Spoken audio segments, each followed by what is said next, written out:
जीएसटीमुळे प्रॉडक्टचे cells rate बदलणे अनिवार्य आहे. सर्व प्रॉडक्टचे सेल्स रेट बदलणे जिकिरीचे आहे, परंतु ॲक्मे इन्साइटच्या सेल्स रेट चेंज या ऑप्शनमुळे ते सोप्या पद्धतीने करणे शक्य आहे. हे सेल्स रेट बदलण्यासाठी आपण जुना व्हॅट रेट नवीन जीएसटी पर्सेंटेज सिलेक्ट करून मॅन्युफॅक्चरर वाईज प्रॉडक्टचे सेल्स रेट बदलू शकतो. रेट बदलण्यापूर्वी बॅकअप घेणे गरजेचे आहे. यासाठी सर्च बॉक्समध्ये 590 नंबर टाईप करा. सॉफ्टवेअर ऑपरेशन टाईप विचारेल.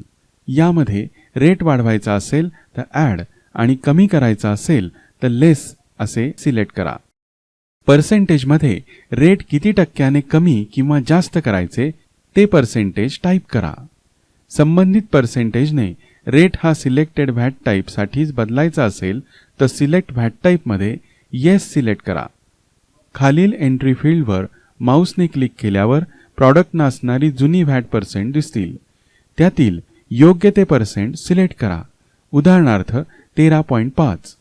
यानंतर न्यू जीएसटी पर्सेंटेजमध्ये नवीन जीएसटी टॅक्स रेट एंटर करा. उदाहरणार्थ 28%.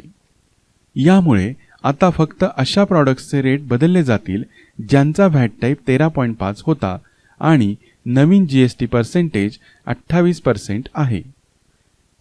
चेंज रेट बटनावर क्लिक करा. आता सर्व मॅन्युफॅक्चररची लिस्ट दिसेल. त्यातील हवे असणारे मॅन्युफॅक्चरर सिलेक्ट करा. योग्य ते मॅन्युफॅक्चरर सिलेक्ट केल्यावर ओके बटनावर क्लिक करा.